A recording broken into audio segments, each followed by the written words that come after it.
वैराग्य, भक्ति और विज्ञान भी इससे प्राप्त करने की युक्ति है। सौनकादिक 88,000 ऐसा सुन करके सूत जी से कहते हैं कि प्रभु, हमें महास्य पुराण सुनने की बहुत इच्छा हो रही है, आप उस महास्य पुराण का हमको श्रवण कराइए, आपकी अति कृपा होगी। और आपने कहा था कि साध्य और साधन, इसे प्राप्त करने के लिए कल्प के प्रारंभ में उच्च कुल के श्रेष्ठ मुनियों ने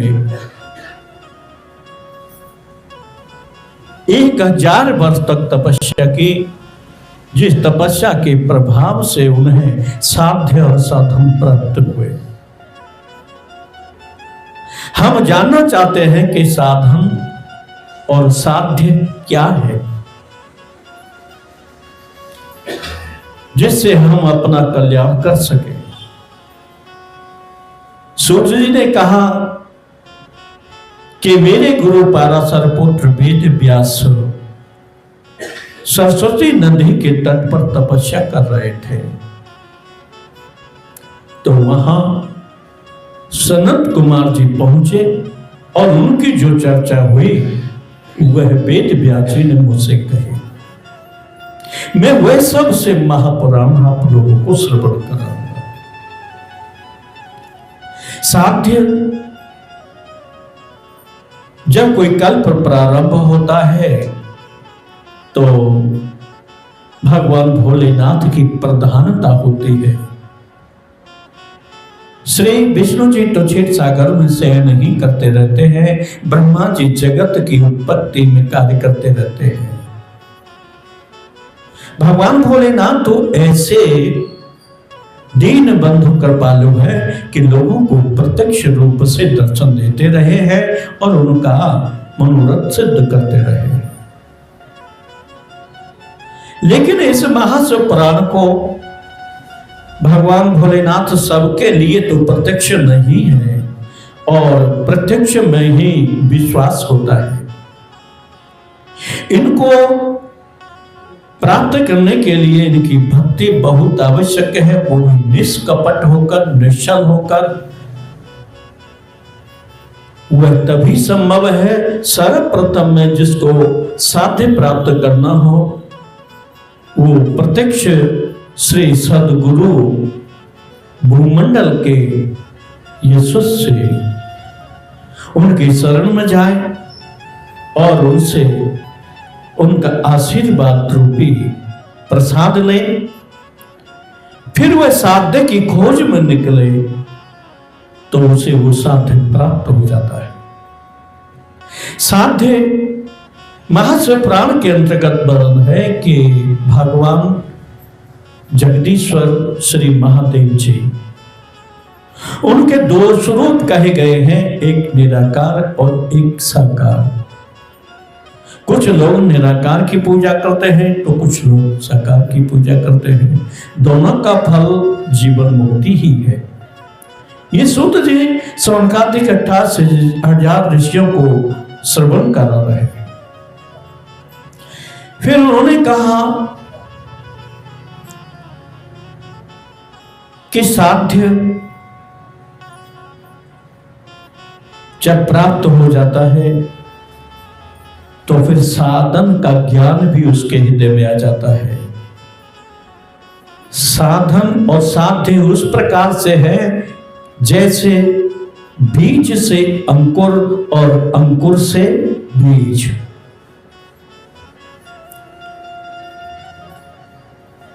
फिर उन्होंने सूत जी से पूछा कि हे गुरुदेव, ये साध्य साधन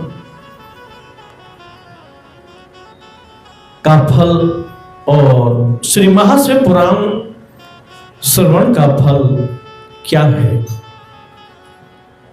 सूत जी ने कहा कि जो इस महर्षि पुराण को आदर भक्ति के साथ श्रवण करता है उसके पाप जलने लग जाते हैं, और जिन्होंने उसे सावधानी के साथ जीवन में आचरण में लागू करते हुए श्रवण किया तो फिर वह जीवन मुक्ति के पथ पर अग्रसर हो जाता है, जीवन मुक्त हो जाता है।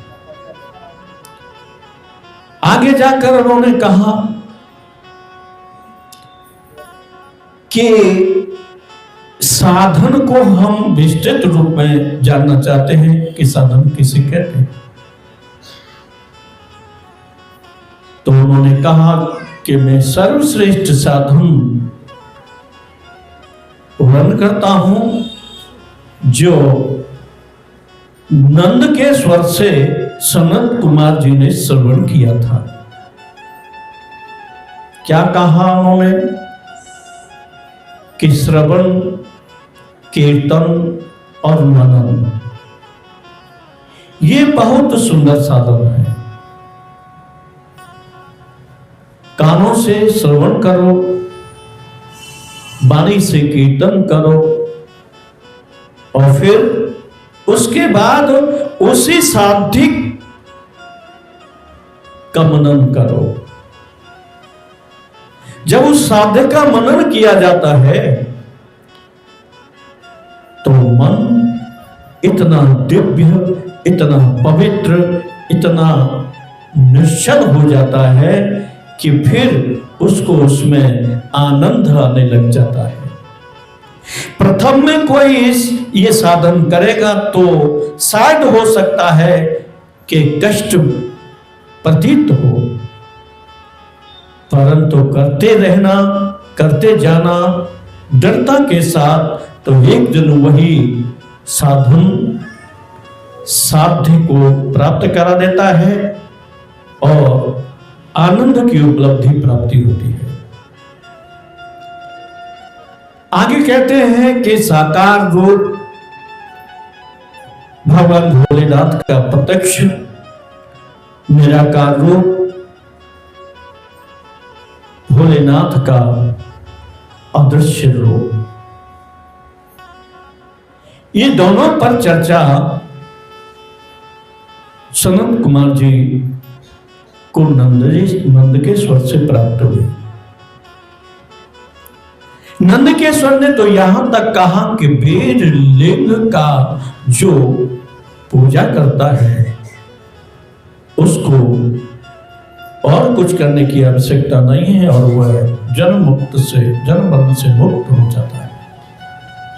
वेद के विषय में जब सुना तो स्वर्गाधिक 88,000 ऋषियों ने पूछा कि प्रभु ये कब का प्रसंग है और इस पर हमें विस्तार से कहे, इसे सुनने की हमारी बहुत इच्छा जागृत हो रही है। हमने लिंगेश्वर तो सुना है लेकिन वीरलिंगेश्वर नहीं सुना, इसका प्रादुर्भाव कब हुआ? तो सूर्य जी कहते हैं कि एक समय ब्रह्मा जी जब जगत का प्रादुर्भाव हुआ और उसे बढ़ाने लगे तो उनकी नजर उस क्षीर सागर पर पहुंच गई जहां भगवान विष्णु लक्ष्मी के साथ शयन कर रहे थे। ब्रह्मा जी को बड़ा क्रोध हुआ कि मैंने इस जगत का निर्माण किया है और ये कहां से आ गए, और ये तो मेरी पूजा भी नहीं करता। तुरंत हंस पर सवार होकर ब्रह्मा जी क्षीर सागर विष्णु जी के पास पहुंच गए और जाकर कहने लगे, हे पुत्र तू इस प्रकार सो रहा है, कम से कम मैं पितामह है जगत का जगदीश्वर तेरे पास आया हूं तो उन्हें उठकर प्रणाम करने की इच्छा जाहिर नहीं की, प्रणाम नहीं किया, तो बहुत मंद बुद्धि है, मैं तुझे दंड दूंगा। विष्णु जी ने कहा कि अरे पुत्र, तुम आकर मेरे पास तो बैठो। लगता है तुम्हें अहंकार बस इतना अभिमान हो गया है कि तुम मुझे जगदीश्वर को भी भूल गए हो। मैं तुम्हें दंड दूंगा, न वरना तुम मुझे प्रणाम करो और मेरी सत्ता को स्वीकार करो। अब दोनों में यह विवाद बहुत बढ़ गया, इतना विवाद बढ़ा कि ब्रह्मा जी ने पशुपत शास्त्र का अस्त्र का प्रयोग कर दिया, जो विष्णु जी की छाती में लगा और व्याकुल हो गए। उसी क्षण विष्णु जी ने महेश्वर शस्त्र का संहार किया, जो ब्रह्मा जी को लगा और वो भी मूर्छित हो गए। फिर वह जागे तो दोनों में भयंकर युद्ध होने लगा।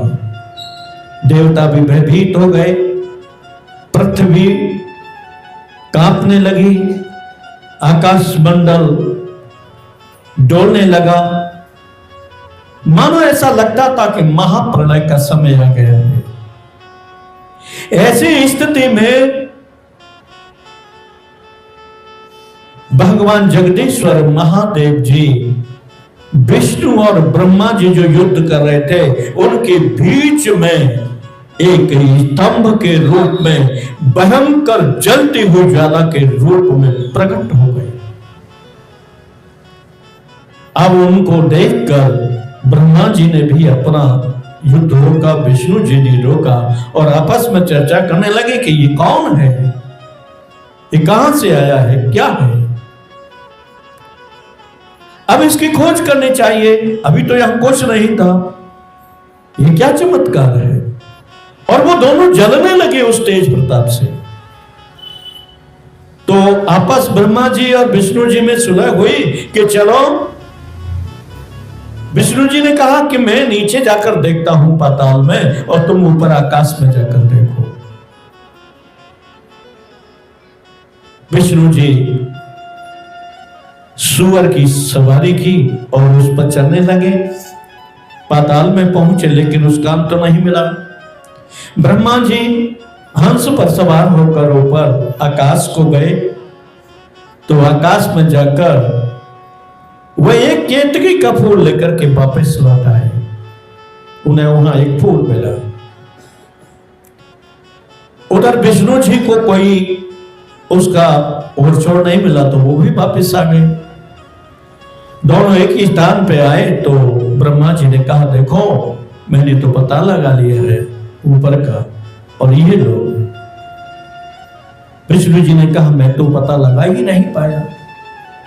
तो तुरंत विष्णु जी ने ब्रह्मा जी के चरण स्पर्श की प्रणाम किया कि आप मुझसे श्रेष्ठ हैं।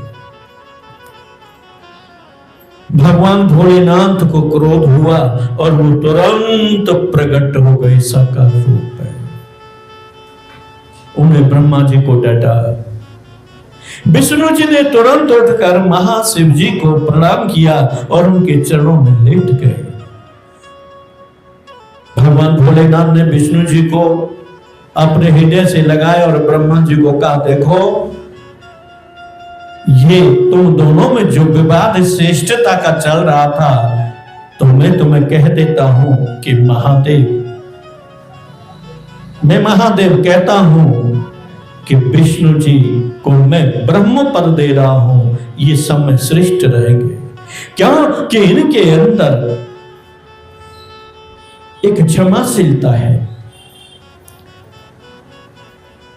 इनके अंदर दूसरे के प्रति आदर, सम्मान और शरणागति का भाव है। तो ये इतिहास के साथ साथ हम जनमानस के लिए भी है कि जिनके हृदय में दूसरे के प्रति आदर हो, सम्मान हो और उसकी शरणागति प्राप्त करने की क्षमता हो, तो वही बड़ा बनता है। बड़ा वह नहीं बनता कि जो अपने को सिद्ध करे कि मैं बड़ा हूं। वो तो जनता बड़ा बनाते हैं, भगवान बनाते हैं। बोलो सच्चिदानंद भगवान है की। महादेवा कृपा निधान वंदना।